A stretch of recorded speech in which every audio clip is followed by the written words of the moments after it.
Hello અને નમસ્કાર મિત્રો, કેમ છો બધા? મજામાં ને? મિત્રો હું મહેતા ફરી એકવાર સ્વાગત કરું છું તમારી પોતાની ચેનલ પર। મિત્રો, શિયાળો આવી ગયો છે અને શિયાળામાં આપણને લોકોને એવો પ્રશ્ન જરૂરથી થાય કે બપોરે કયા શાક ખાવા ઉત્તમ રહેશે અને રાત્રે આપણા શરીર માટે કયું શાક ખાવું શ્રેષ્ઠ ગણાશે। તો ચાલો આજના આ વિડીયોમાં તેનો જવાબ આપી દઉં।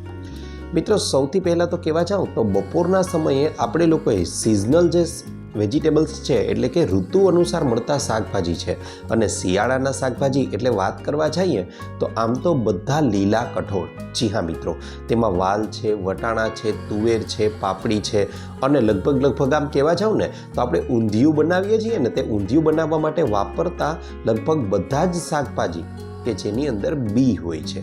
આ બીવાળા શાકભાજી કે જે પચવામાં થોડા ભારે હોય છે તેને બપોરના સમયે આપણે લોકોએ ચોક્કસથી ખાવા જોઈએ, કારણ કે તે વિટામિન છે, પ્રોટીન છે, મિનરલ્સ છે, તેનાથી ભરપૂર હોય છે અને તેનો પૂરેપૂરો લાભ આપણે લઈ શકીએ। તેથી તેને બપોરના સમયે ચોક્કસથી ખાવા જ જોઈએ અને શક્ય હોય તો તેને સૂકા સ્વરૂપમાં નહીં પરંતુ માર્કેટમાં મળતા, બજારમાં મળતા લીલા સ્વરૂપમાં, અત્યારે લીલા વાલ છે, લીલા વટાણા છે, લીલા ચણા આવી જશે, સાથે સાથે પાપડી છે અને તમામ એવા લીલા વેજીટેબલ્સ, લીલા કઠોળ છે તેનું ચોક્કસથી આપણે બપોરના ભોજનમાં ઉપયોગ કરવો જોઈએ અને તેનો પૂરતો લાભ લેવા માટે તેને આપણે ચાવીને ખાવા જોઈએ। હવે આ તો વાત થઈ શિયાળામાં બપોરે કયા શાકભાજી ખાવા જોઈએ।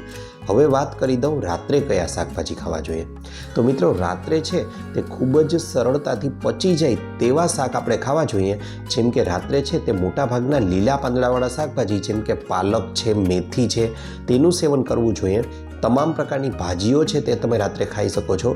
તેની સાથે સાથે તમે સકરિયા છે, આ ઉપરાંત ગલકા છે, તુરિયા છે, તેનું પણ સેવન કરી શકો છો। એટલે કે વેલા પર ઉગતા શાકભાજી છે ને તેનું રાત્રિના સમયે તમે સેવન કરી શકો છો, કારણ કે રાત્રે આપણું પાચન તંત્ર થોડું નબળું હોય છે, તેથી તે ભારે વસ્તુઓને પચાવી નથી શકતું। પરંતુ આવા શાકભાજીનું સેવન જો યોગ્ય રીતે કરવામાં આવે તો ચોક્કસથી આખો શિયાળો આપણી તંદુરસ્તી તો જળવાઈ રહેશે જ, પણ તેની સાથે સાથે પૂરતા પોષક તત્વોયુક્ત ખોરાક આપણા શરીરને મળી રહેશે।